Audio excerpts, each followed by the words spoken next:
최후의 만찬은 500년 전 산타마리아 데그라치에르 성당의 제막식을 위해 이곳에 그려졌습니다. 휴게실은 고요해진다. 긴 테이블 고요한 순간, 그리고 그림 속에 멈춰버린 듯한 12명의 얼굴들. 각 인물의 손 옷차림 표정을 자세히 살펴보세요. 예리한 관찰력은 그림 너머의 의미를 발견하게 해줄 것입니다. 과학자들은 스캔 작업을, 보건 전문가들은 안료의 위치를 분석, 그리고 역사학자들은 인물들의 이름을 추적하는데 도움을 주었습니다.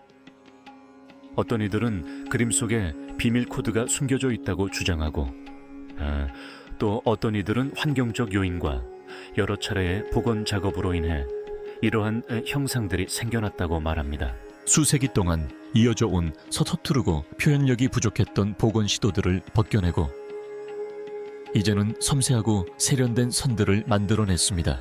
이 책을 끝까지 읽으면 어떤 해석이 증거에 부합하는지, 그리고 그 이유는 무엇인지 알게 될 것입니다. 하지만 소름 끼치는 부분은 바로 이것입니다. 레오나르도 다빈치는 단순히 종교적인 순간을 그린 것이 아니었습니다. 그 방의 벽 각도, 그리고 침묵 속에 그의 가장 위험한 비밀이 숨겨져 있을지도 모릅니다. 그는 우리에게 진정으로 무엇을 말하려 했던 것일까요? 방공작, 그리고 임무. 레오나르도 다빈치는 밀라노의 한 식당인 레펙토리 벽에 최후의 만찬을 그렸습니다. 이 방은 산타마리아 델레그라티에르 도미니코회 수도원에 속해 있습니다. 루도비코 스포르차 공작은 레오나르도에게 1495년에서 1498년 사이에 이 그림을 그려달라고 의뢰했습니다. 공작은 교회와 궁정의 위상에 걸맞은 그림을 원했습니다.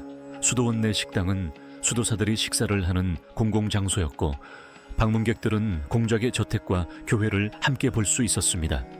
따라서 그림의 주제는 장소와 잘 어울렸습니다.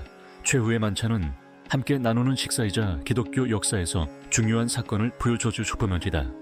공동 식사가 이루어지는 식당이라는 공간적 특성에 딱 맞는 그림이었습니다. 레오나르도는 그림 속 식탁이 식당 안에 실제 식탁을 마주보도록 배치했습니다. 이러한 선택 덕분에 그림은 식당 안 일상생활의 일부가 된 듯 됐습니다.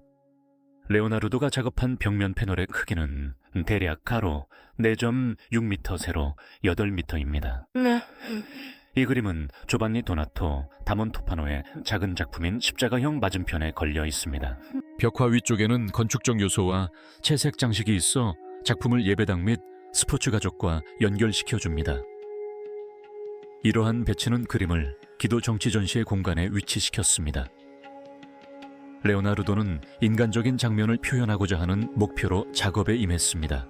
레오나르도는 예수를 중앙에 배치하고 11명의 제자들을 4그룹으로 나누었습니다.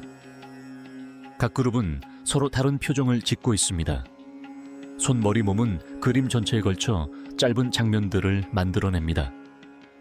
예수 뒤편 창문에서 들어오는 빛은 중앙의 예수를 더욱 밝게 비추고 주변 인물들의 몸짓에도 영향을 미칩니다. 레오나르도가 선택한 기법은 일반적인 습식 석고 프레스코화와는 달랐습니다. 그는 건조하고 밀봉된 벽에 작업했으며 다양한 재료를 사용하여 물감을 천천히 겹겹이 쌓아 올렸습니다.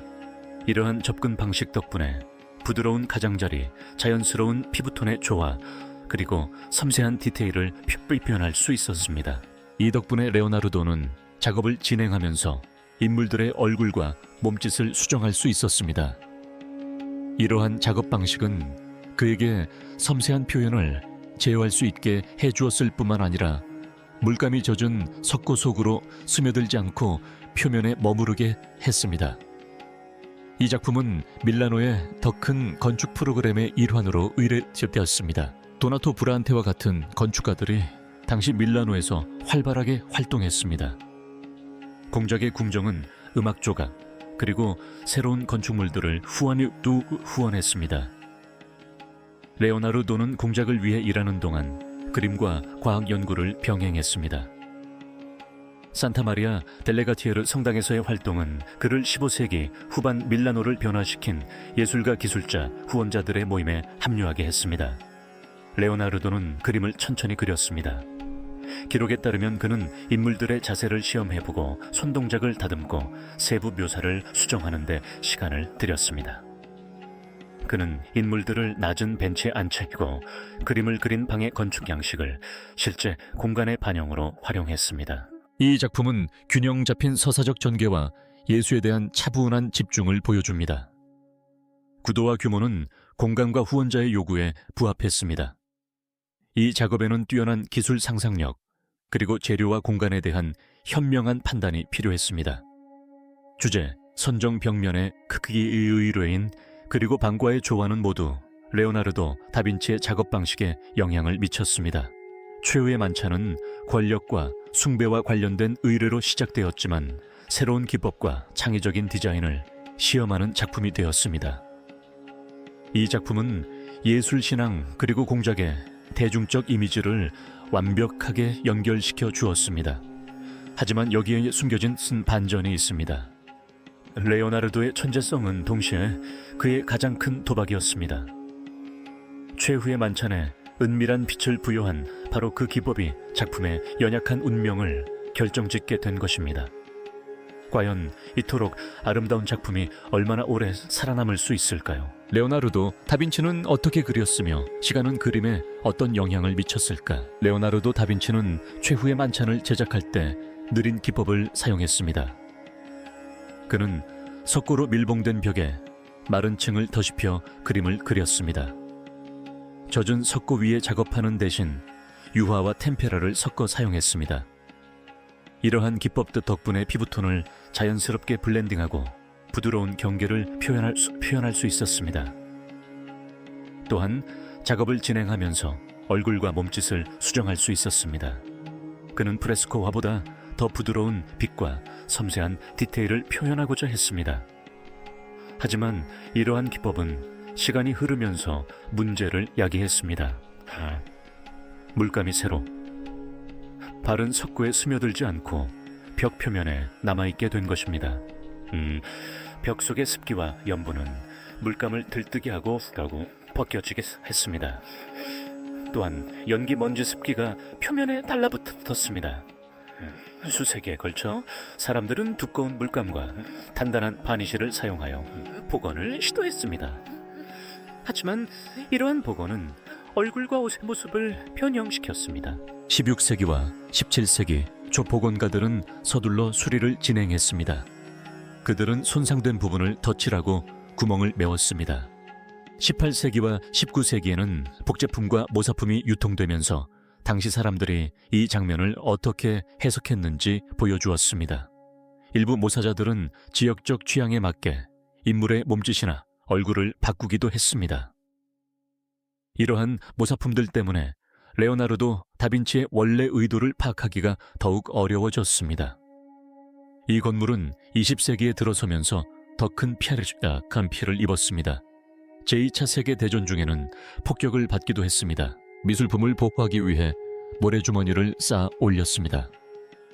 그림 근처 벽에는 이전에 출입구를 만들었는데 그 과정에서 그림 하단 일부가 떨어져 나가 나중에 보수 작업이 필요했습니다. 그림을 옮기려는 시도는 실패했고 이는 복원 전문가들에게 우려를 불러일으켰습니다. 핀 브람빌라 바르셀로나의 지휘 아래 대규모 현대식 복원 작업이 시작되었으며 이 팀은 1978년부터 1999년까지 작업했습니다. 그들은 먼지와 변색된 니스층을 제거했습니다. 용제와 정밀한 도구를 사용하여 레오나르도 다빈치 이후에 덧칠된 물감을 들어 올렸습니다. 목표는 남아있는 팔라스토에 물감을 드러내고 남아있는 부분은 안정화하는 것이었습니다. 과학적인 도구들이 작업에 도움을 주었습니다. 적외선 반사 분석법은 레오나르도가 구상 단계에서 했던 밑그림과 수정 사항들을 보여주었습니다. X선 촬영 결과 더 조밀한 안료와 나중에 덧칠한 부분이 드러났습니다. 자외선 조사 결과 바니쉬가 칠해진 부분이 확인되었습니다. 화학 분석을 통해 원래의 안료와 나중에 사용된 물질을 식별할 수 있었습니다. 이러한 기술 덕분에 연구팀은 원래의 붓질과 나중에 덧칠한 부분을 구분할 수 있었습니다. 하지만 복원 작업에는 몇 가지 의문점이 제기되었습니다. 일부에서는 복원팀이 특정 부분을 너무 많이 제거해야 했다고 지적했고, 다른 전문가들은 세심한 작업과 과학적 접근 방식을 칭찬했습니다. 복원 전문가들은 페인트가 벗겨진 부분을 꼼꼼히 살펴보고 창의적인 방법으로 복원했습니다. 덕분에 관람객들은 이제 원래의 페인트와 세심하게 복원된 부분을 감상할 수 있습니다. 복원 후 유적지는 새로운 보호 조치를 받았습니다. 습도 변화를 줄이기 위해 내화실의 온도 및 습도 조절 장치가 설치되었습니다. 방문객으로 인한 열과 이산화탄소 배출량을 줄이기 위해 소규모 그룹으로 출입이 제한되었습니다. 세수음입니다. 교회와 당국은 벽을 안전하게 보호하고 부식을 늦추기 위해 엄격한 규칙을 정했습니다. 또한 기술 연구를 통해 레오나르도가 작업 도중 생각을 어떻게 바꾸었는지도 밝혀졌습니다. 적외선 이미지를 통해 그가 머리나 팔의 위치를 바꾼 부분에 덧그린 자국 즉 펜티멘티가 드러났습니다. 이러한 흔적들은 레오나르도가 인물들의 자세를 수정하고 구도를 조정했음을 증명합니다. 어떤 곳에서는 밑그림선이 남아 있습니다. 부대의 손들이 손실된 부분을 덧칠했기 때문에 표면의 물감과 정확히 일치하지 않습니다. 오늘날 우리가 보는 그림에는 레오나르도 다빈치의 흔적과 수세기에 걸친 변화의 흔적이 모두 담겨 있습니다.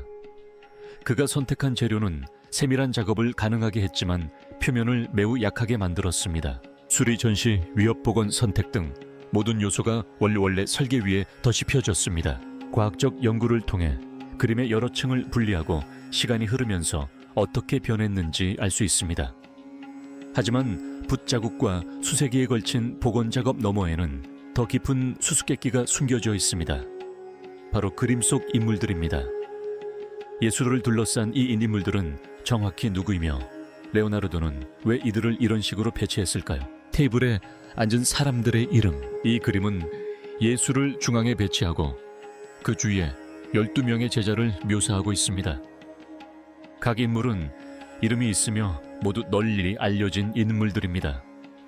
왼쪽에서 오른쪽으로 바르톨로모, 소 야고보 안드레가 차례로 나열되어 있습니다. 그 뒤로는 유다 시몬, 베드로 요한이 있습니다. 예수는 밝은 창문 아래 앉아 있습니다. 그의 오른편에는 토마스 대 야고보 필립이 앉아 있다. 맨 오른쪽에는 마태 유다 타디우스 열심당원 시몬이 앉아 있다. 바르톨로모는 탁자 가장자리에 서서 몸을 돌려 중앙을 향하고 있다. 소 야고보는 긴장한 채 눈을 크게 뜨고 앉아 있다. 안드레는 두 손을 들고 뒤로 물러선다. 이 세 사람은 놀란 목격자 무리처럼 보입니다. 유다의 아들은 그 옆 무리의 그림자 속에 앉아 있습니다. 여러 장면에서 그는 몸을 뒤로 젖히고 작은 지갑을 들고 있습니다. 오른손에 작은 칼을 든 채 몸을 앞으로 기울이는 베드로와는 대조적으로 그의 자세는 폐쇄적입니다. 요한은 베드로 옆에 젊고 매끄러운 얼굴로 나타납니다. 레오나르도는 종종 부드러운 이목구피와 긴 머리를 가진 젊은 남성을 그렸는데 이것이 요한의 외모를 설명해 줍니다. 예수님은 중앙에 가만히 앉아 계십니다. 뒤쪽 창문에서 들어오는 빛이 예수님의 얼굴을 비춥니다. 예수님의 손은 탁자 위의 빵과 잔 근처에 머물러져 있습니다. 예수님의 위치와 뒤쪽의 밝은 창문 덕분에 예수님은 시각적 중심이 됩니다. 예수님의 오른쪽에 있는 도마는 손가락을 들어 무언가를 가리키는 듯합니다. 야고보는 두 손으로 입을 가리고 있다. 필립은 손바닥을 펴고 앞으로 몸을 기울여 답을 구하고 있다. 이러한 몸짓은 불신과 명확한 설명을 요구하는 마음이 뒤섞여 있음을 보여준다. 맨 오른쪽에는 마태가 마치 무언가를 말하는 듯 유다 타디우스를 향해 몸을 돌리고 있다. 유다는 무거운 이마를 찡그린 채 예수를 바라보고 있다. 열심당원 시몬은 턱수염을 잡고 듣고 있다. 지읒거려 보이시다만 세 사람은 뒤쪽에서 대화를 나누다가 중앙으로 이동하는 그룹을 이루고 있다. 레오나르도는 12명의 제자를 4개의 3인조로 묶었다. 각 3인조는 전체 그림에 리듬감을 더하는 짧은 장면처럼 기능한다. 머리와 손은 선을 만들어 시선을 테이블 주위로 이끈다. 테이블은 작은 행동들이 중요한 순간을 만들어내는 무대가 된다. 학자들은 이름을 확인하기 위해 다양한 기호를 사용한다. 그들은 눈이 가리키는 손의 위치와 복음서 구절과 일치하는 손짓을 분석합니다. 또한 복제품과 관련 그림들을 비교하여 반복되는 패턴을 찾아냅니다. 레오나르도 다빈치의 화파, 흔히 레오나르데스키라고 불리는 화가들은 이 디자인을 모방했습니다. 대표적인 추종자로는 예이트리노 안드레아, 솔라리오 마르코, 도우노 등이 있습니다. 이 복제품들은 레오나르도 다빈치의 작품에서 어떤 부분이 유래되었는지 판단하는 데 도움이 되는 자세와 얼굴 표정을 보존하고 있습니다. 특히 유명한 복제품인 통게를로의 만찬 그림은 원본과 동일한 자세를 많이 보여줍니다. 그 패널은 작업실에서의 작업 과정과 형태의 미묘한 변화를 드러내는 데 도움을 줍니다. 전문가들은 밀라노 벽화와 작업실 복제품의 세부 사항을 대조하여 어떤 제스처와 얼굴 유형이 원본에 속하는지 파악합니다. 요한의 부드러운 얼굴은 특히 눈길을 끄는데 레오나르도 다빈치가 다른 작품에서 젊은 남성 인물들에게 온화한 이목구비를 사용했기 때문입니다. 이러한 양식적 특징은 요한이 베드로와 유다와 다른 이유를 설명해 줍니다. 벽에 적힌 각각의 이름은 그림 속 인물의 자세를 복음서 전통이나 후대의 수정사항과 연결시켜 학자들이 인물의 이름을 추정할 수 있도록 합니다. 하지만 아무리 면밀히 연구했더라도 한 가지 세부사항이 미술계를 넘어 널리 소문을 불러일으켰습니다. 만약 레오나르도가 정말로 존을 의미했다면 왜 그렇게 많은 사람들이 다르게 생각했을까요? 끊임없이 제기되는 주장이었습니다. 사람들의 관심을 끈 한 가지 생각이 있었습니다. 일부 작가와 연구자들은 예수 오른쪽에 있는 인물이 요한이 아니라 막달라 마리아라고 주장했습니다. 댄 브라운이 이 주장을 중심으로 한 소설을 쓰면서 이러한 논쟁은 더욱 확산되었습니다. 소설에서 그 인물은 마리아라고 명명되었고 그녀에게는 비밀스러운 혈통과 가문이 이어진다고 언급되었습니다. 이 소설은 사람들이 그림을 다른 시각으로 바라보게 만들었습니다. 미술사학자들은 사실에 근거하여 반박했습니다. 그들은 레오나르도 다빈치가 젊은 남성을 묘사할 때 사용했던 화품을 지적했습니다. 요한은 르네상스 미술에서 종종 부드러운 이목구비를 가진 인물로 묘사됩니다. 이러한 묘사는 전통과 화가들이 얼굴을 그리는 방식에 따른 것이었습니다. 학자들은 또한 그림의 기술적 기록도 면밀히 검토했습니다. 예수 옆 얼굴은 레오나르도 다빈치의 다른 작품들과 공방에서 제작된 복제품들과 비교했을 때 요한의 모습과 일치하는 특징을 보입니다. 이러한 일치는 그 인물이 요한임을 뒷받침합니다. 또 다른 근거는 보존 작업에서 드러났습니다. 그림은 많은 물감이 벗겨졌고 눈에 띄는 선들은 후대의 복원 작업에서 나온 것입니다. 후대의 덧칠에서만 남아있는 세부 묘사는 레오나르도 다빈치의 의도로 해석될 수 없습니다. 밑그림과 과학적인 사진들은 논의를 이끌어가는 데 도움을 주었습니다. 전문가들이 적외선 이미지와 후대의 채색층을 비교했을 때 증거의 무게는 존의 주장을 뒷받침했습니다. 책과 이후 제작된 영화들은 진지한 논쟁을 불러일으켰습니다. 관광객과 작가들은 새로운 정보를 제공할 만한 단서와 이야기를 찾아 헤맸습니다. 텔레비전 프로그램과 온라인 영상들은 패턴 매칭과 시각적 기법을 사용하여 그 형상을 마리아와 연결시키려 했습니다. 얼굴형이나 머리카락의 작은 유사점을 근거로 다른 성별이라고 주장하기도 했습니다. 많은 시청자들에게 그 이미지는 그들이 원하는 이야기에 부합했습니다.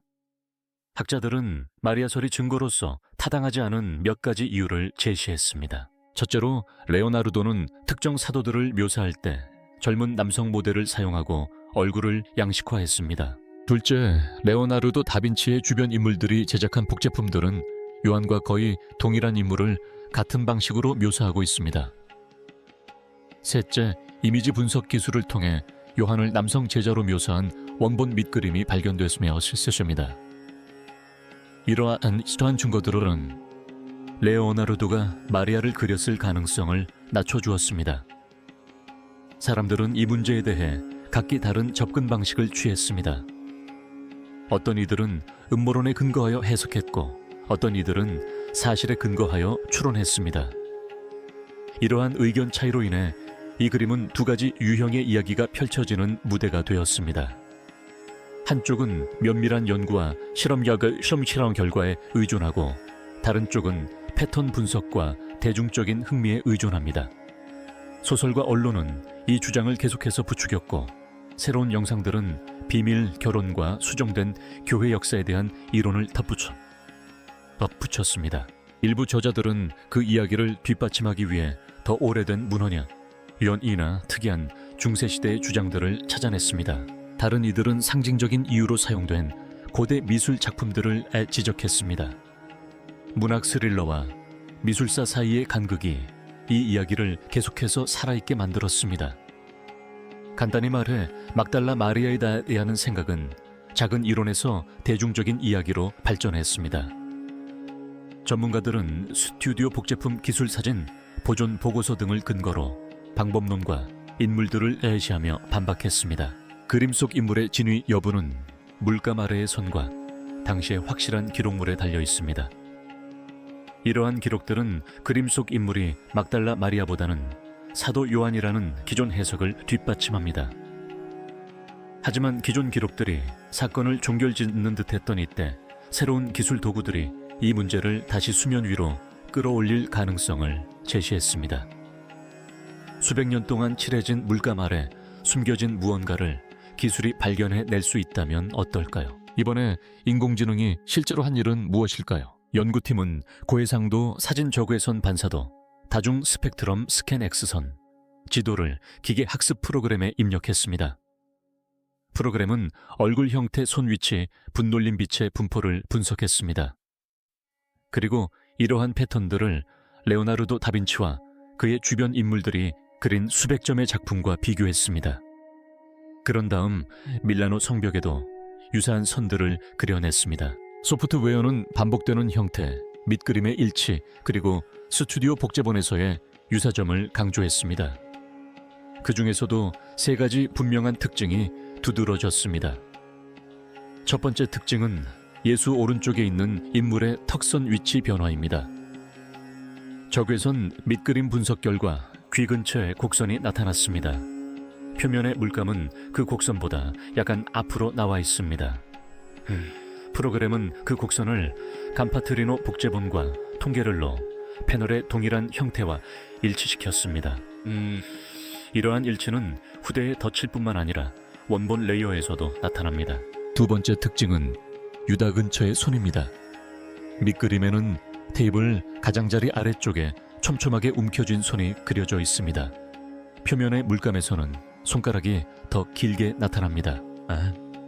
분석 프로그램은 레오노데세스키의 작품 4.4점에서 이 긴 손가락이 반복적으로 나타나는 것을 발견했습니다.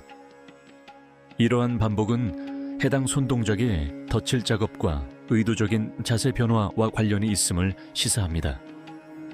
세 번째 특징은 예수 뒤쪽의 희미한 초안선입니다. 가시광선으로는 그림자처럼 보이지만 적외선으로는 선명한 초안획이 드러납니다. 분석 프로그램은 여러 겹의 데이터를 분석하여 솔라리오 복사본에서 희미한 홀을 그리는 초안획의 곡선을 찾아냈습니다. 아치는 창문에서 들어오는 빛이 좁아지는 작은 영역을 감싸고 있습니다. 세 개의 표시는 제자의 턱에서 예수를 지나 유다 옆의 손까지 이어지는 하나의 시각적 선상에 놓여 있습니다. 이들을 함께 살펴보면 세 개의 표시가 강력한 축을 형성하고 있음을 알 수 있습니다. 프로그램은 레오나르도가 그 축을 그리고 지우고 다시 그린 위치를 표시했습니다. 턱선이 움직이고 손의 위치가 바뀌고 초안의 아치 모양이 변형됩니다. 그러한 움직임은 밑그림과 현대 복원 작업에서 사용된 원본 안료 테스트에 기록되어 있습니다. 패턴은 산만하지 않고 테이블 위와 인물들을 따라 시선을 자연스럽게 유도합니다. 또한 이 프로그램은 얼굴의 기하학적 형태도 분석했습니다. 15세기 후반 초상화 데이터베이스를 기준으로 눈썹 각도, 타각선 경사뺨의 형태를 측정했습니다. 영화 제작자이자 화가인 그린웨이는 15세기 벽화인 최후의 만찬과 같은 고전 작품을 새로운 시각으로 바라보는 데 매료되어 있습니다. 이 벽화는 복음서에 묘사된 예수의 최후의 만찬을 표현한 것입니다. 해당 테스트에서 제자들은 레오나르도가 다른 작품에서 젊은 제자들을 묘사할 때 사용했던 남성적인 틀에 부합했습니다. 턱선의 미세한 곡선은 얼굴이 더 부드러운 몇몇 공방 복제품과 일치하여 프로그램에 혼합된 신호를 보냈습니다. 이러한 혼합은 오류라기보다는 의도된 모호함을 보여줍니다. 다음으로 시스템은 브람빌라 바르셀론이 주도한 1978년과 1999년 복원 작업의 안료 지도를 비교했습니다. 검사 결과 나중에 칠하지 와연꽃이 아재 물감 아래에 완료꽃 아래서 도술 열레의 아별사까지 설술 연료가 남아있는 것으로 나타난 경우 턱의 위치 변화와 밑그림의 곡선은 원래 층에서 확인할 수 있었습니다.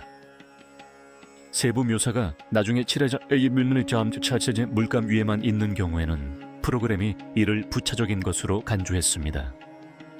기계는 셜레의 물감과 밑그림을 주요 증거로 처리했습니다. 이러한 종합적인 결과는 마치 여러 겹이 메시지가 담긴 것처럼 해석됩니다. 레오나르도는 남자의 얼굴을 그린 후 그 선을 옮겼습니다. 그는 손을 바꾸고 예수 뒤에 곡선을 그렸습니다. 그의 작업실에서는 복제본의 이러한 움직임을 그대로 재현했습니다. 이후의 보수 작업을 통해 손실된 부분은 메워졌지만 원래의 붓질과 제도색 흔적은 여전히 찾아볼 수 있었습니다. 기계는 여러 겹의 획들을 연결하여 하나의 명확한 시각적 선을 만들어냈습니다.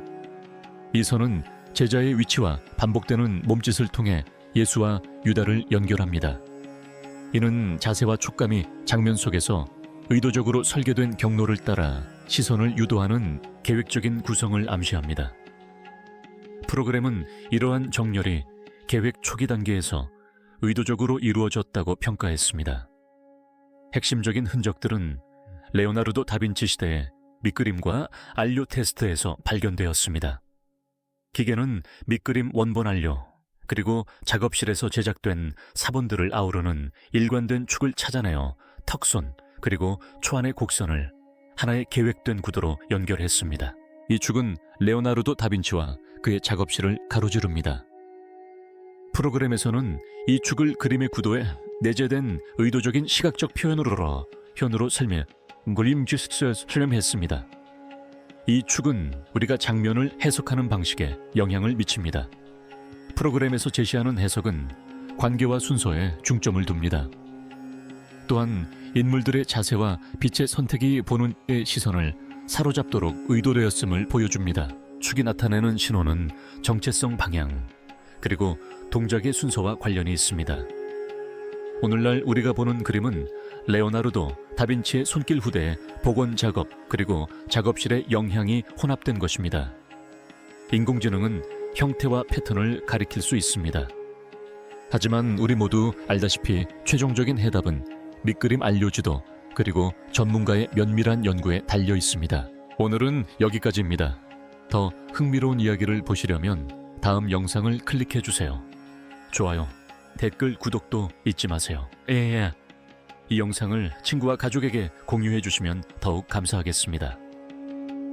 끝까지 시청해 주셔서 감사합니다. 안녕히 계세요.